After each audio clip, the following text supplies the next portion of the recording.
I make joke with coach about this. Like, coach, I'm not going back to the camp because you know when they don't make the final disappointment, you have to go back to the camp, sad, crying. What were you listening to pump you up? What music you listen to? I'm an alkaline fan, so know what the time and later. Yeah, this is my go-to song.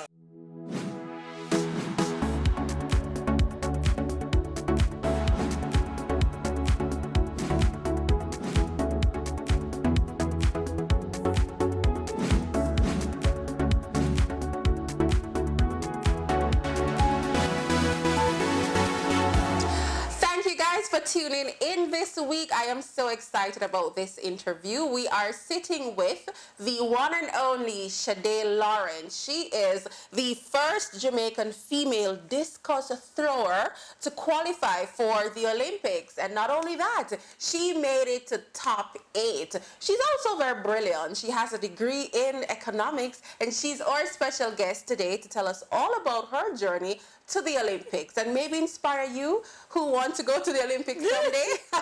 Nice to have you, Shadae. Thank you. Nice to be here. It's a pleasure. Congrats on your accomplishment in Tokyo. I'm sure that was a huge one for you. How are you feeling about it? I still haven't processed it because I really wanted to throw better. But with the circumstances I was given, I'm still proud because the aim for this season, my coach and I planned for was just to make top 8 because we know that making top 8 could open a lot of doors that we needed. Speaking about doors and the journey to the Olympics, how has it been for you? Because you work part-time as well while training, and with COVID, how did all of that come together for you? Well, it seemed like it came together well. You know, everything worked out for the best. But it was really difficult, and at times I had to tell myself that we just need to focus on the end goal. It's gonna be hard now, but once I just keep being consistent with training, everything will pay out. That's my belief. That if you work hard consistently, then it'll pay off in the end. Yeah. How were you training? Because you live overseas, yeah?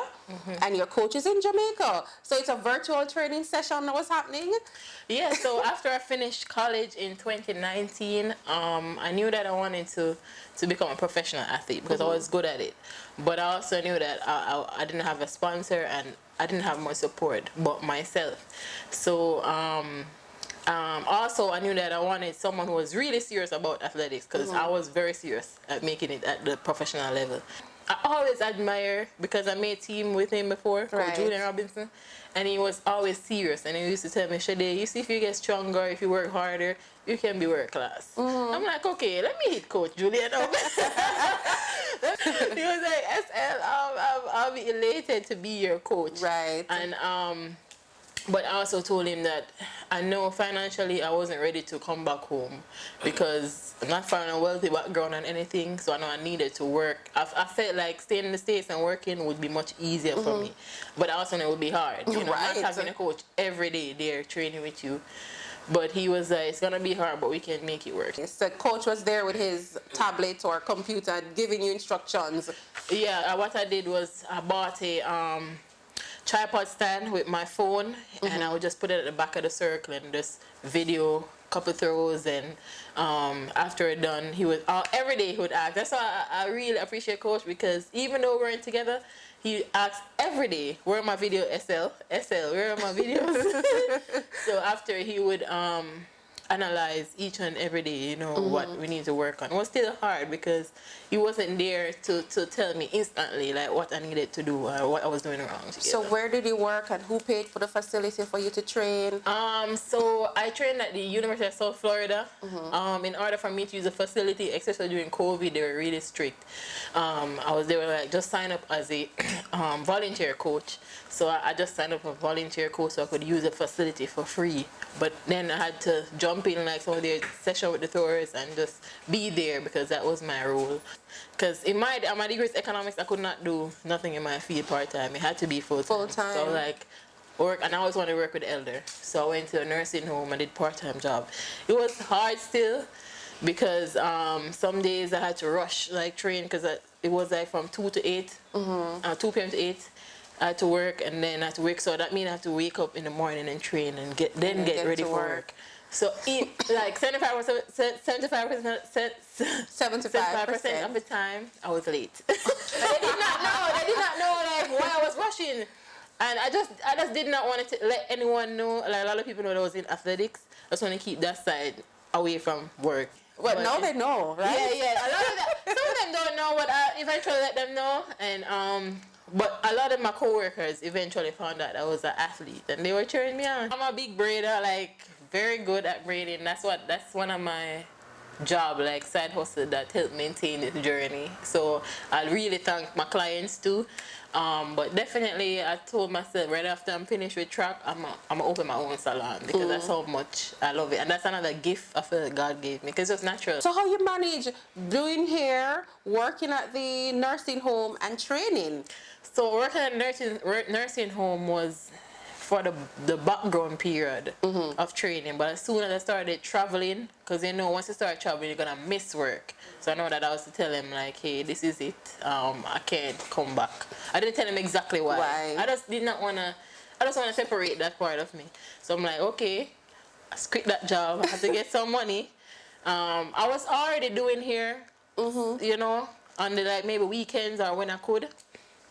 So after I finished that job at the nursing home, I just kind of started doing hair more, because I could work. It could work on my schedule. Flexible. Yeah, I could train and do hair in the evening, because yeah, some people want to do hair late. Could do hair in the morning, then train. But I always put training first. So I'm gonna train and then do it after. Yeah, maybe you won't have to do that very soon. Just train. That's what I want. That's what I really want. I want to get sponsored because I want to make my life easier with training. You know, I want to be able to just get up and train, devote myself to training. So that's why I worked really, really hard, because I wanted to get to that place where I could get sponsored. So coach was like, you have to work hard. So you see these girls throwing? They train really hard. It's not easy to make a top 8. Every day he used to do that in me. It's not easy to make a top 8, so you have to get up and put in the effort, and you're not there, and I'm not there, and you don't have much teammates, you know, to push you every day, so you have to push yourself. So there was no sponsor leading up to the championship at all. Yeah. But they're calling now. Sponsors are calling now. Well, after I still have a couple diamond leagues left. I have 2 diamond leagues and a meet. So my agent was like, focus on that, then we can really start trying to negotiate with sponsors. Perfect. Now you have it to show. But that day when it started to rain, walk me through making the top 8. Let's start with preliminary round. Right. Preliminary round was 9:45 in the morning, and usually I have really bad anxiety like leading up to competitions, so I did not get much sleep. So I had to wake up 5 o'clock, start getting ready to catch the 7 o'clock bus, because we have to reach at the venue a certain time before they start calling our event. So I was really tired, and I'm like, God, please. And as I got there, I was like, God, please, I just need to get through to the next round, because I knew that the finals was in the night. So even if I didn't get any sleep in the morning, I could rest in the day. Right. For the final, I was really ready. I was ready. I think I was in the best shape of my life. In the warm-ups, I was doing really good. I was throwing really far. The first throw, 60, was a bad throw. Even the second throw, 62. And I'm like, okay, that's me as a thrower, a gradual increase in each round. Then the rain, after the second throw in the final, the rain came down. We had to stop the competition for like 40 minutes. Wow. After that, momentum. everything, momentum, adrenaline, everything I felt like just left my body. So I really can't complain. As I said, the aim was to make top 8. And you made top 8. And I made top 8. So mission accomplished. Mission accomplished. Even though I knew I could have done better. You can. I'm sure you will next time around. But what is the prospect like for discus for female in Jamaica? Well, at first, coach told me that, you know, that they don't have really much hope, because no one has ever made a final. So not world championship, not Olympic final, nothing major for women discus. So they're like, they don't have much faith in women discus. But I knew myself. I knew I could do it. I know I was a good athlete, and I felt like I'm chosen to do this, you know, because at no point I lack like confidence, or I didn't want to do it. I always wanted to do it. So now I think people have more faith with this happening. So I think this gives more light to women discuss. I think so too, and I like that we're seeing so many other areas emerging in sports in Jamaica, not just track and field. That's supposed to be comforting to the camp and to other persons, yeah? Yeah. Even a runner came to me and they were like, everyone was like, I'm really proud of you. Like, this is an event like not much people, had hope for. And it's really exciting to know that we're doing great stuff other than on the track. Were you intimidated when you saw the other athletes rolling out? I was so prepared. I was like, I saw them, a trainer coach was like, them can't get beaten. Them can't get beaten. I was ready, and I know that's how I know I was prepared, because I'm into like 2 other major championship, and I was like see them like wow, but there was nothing much that I was like they're not far off. Nothing like that. They were more like looking at me at one point, So that's good. You mentioned earlier that you suffer with anxiety. Yeah, and this Olympics, the issue of mental health was very popular. What's your take on athletes and maintaining their mental health, and what can be done, and how can fans help with that aspect? I just want the fans to know that we go through a lot, especially like you said, a lot of athletes have to fund themselves through the games. So I think just supporting the athletes, we're not always gonna medal, but just genuinely supporting the athletes can go a far way. Definitely, I think if you're not feeling up to it, you should take a break. I remember my sister, she was having a tough season and she bought this cat. And it helped her a lot. Like, whatever you need to do it. Sometimes you got to, like me, I had to just block out social media. Like the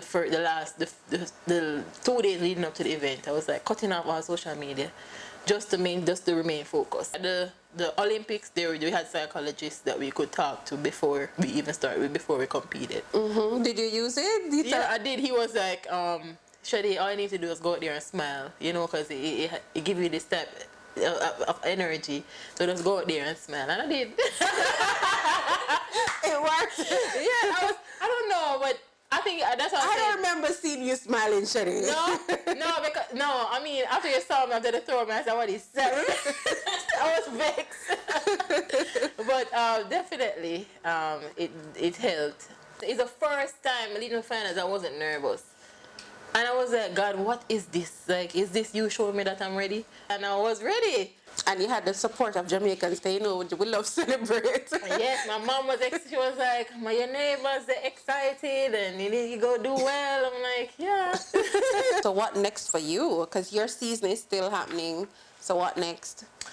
So I have 2 diamond leagues and I have 3 meets in total left. So I just want to finish really well. I'm still in shape, so just to continue to train so I can maintain. But just to finish really well this season. How did you get into discus? Oh, so really I was a high jumper first. So I went to very technical, and I was recruited out of primary school to do high jump for Ver. And after the first year, the coach there was like, Shadae, I need you to do throws. And at the time they were like, only big people do throws. I didn't want to do it because they were like, only big people do throws. And then when I started doing it, I just fell in love. Yeah, so it's just after the 8th grade was when I started. There was a coach at Ver who convinced me to do it. And you just started doing it? Just started working for me. Good, I like that. So what were some of the most memorable moments for you at the Olympics, apart from you achieving your goal? Other memorable moments with your athletes and colleagues in the Jamaican camp? I would say Japan is a very beautiful country, and not the people there. Right. I think every athlete can attest to this. The volunteers, very kind. It was good to finally be around other athletes, because as I said, I train by myself. So it's good to be around like the Dakers and the Michael and other towards, you know, training and just training hard for the game. So I remember like looking around when I was in the final, just the final 8 women, and was like, because I make joke with coach about this, like, coach, I'm not going back to the camp, because you know when you don't make the final, disappointment, you have to go back to the camp, sad, crying. I'm like, coach, this is not gonna happen to me this time around, you know, and we just make jokes about that, and to know that we achieved that, and I was in the moment with just 8 girls there in the space, and I got to see even the first place and the medalists celebrate. I never got that chance to see everyone, you know, in their joy.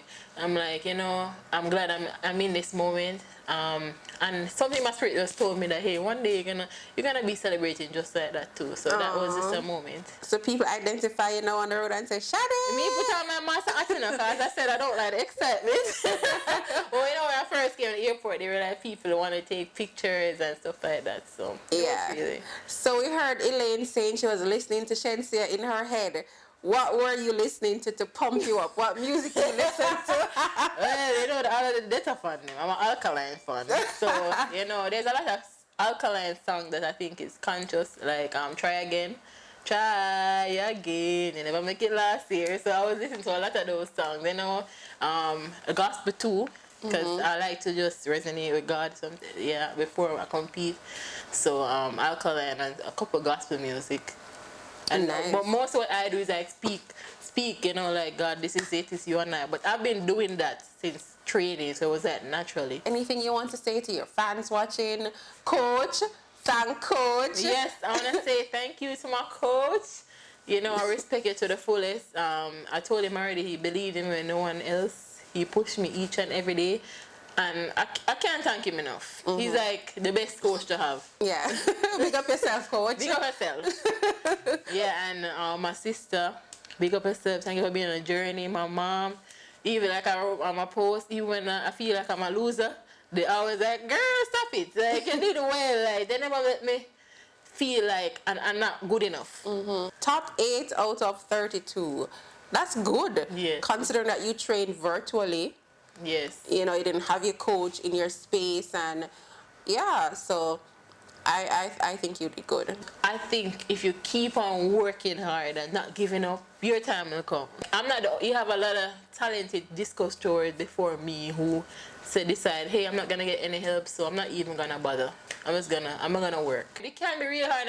I'm not judging them, but I'm telling you, because a lot of athletes have talent and it's wasting because of no support, and it really hurt my heart. Like, you have good talent, good discus thrower before me who stopped. Not everyone is gonna be a Shadae and decide, hey, I'm gonna continue without no help. So try and invest in the athletes. You know, give them a chance at their dream. Thank you so much, Shadae, and all the best. Thank you. And when you medal, remember to come back. Yeah, man, I come back and say, watch this, look at this. Definitely. Thank you for having me. I enjoyed it. And certainly to anyone pursuing a dream, you just have to keep going. You just have to push and fight and shake off the bad vibes sometimes. Yeah, it's going to be hard. And regroup. It's going and to be just hard. push for it. Yeah. You're not going to have everything perfect. You're literally starting. You know, it's going to be, just like even starting a business, it's slow at first, but you have to keep pressing and be consistent. Perfect. So you're going to sing an alkaline song for us to close? Ayo, ayo, ayo. Try again. Try. Now watch you roll it, mommy, and broadcasting on US.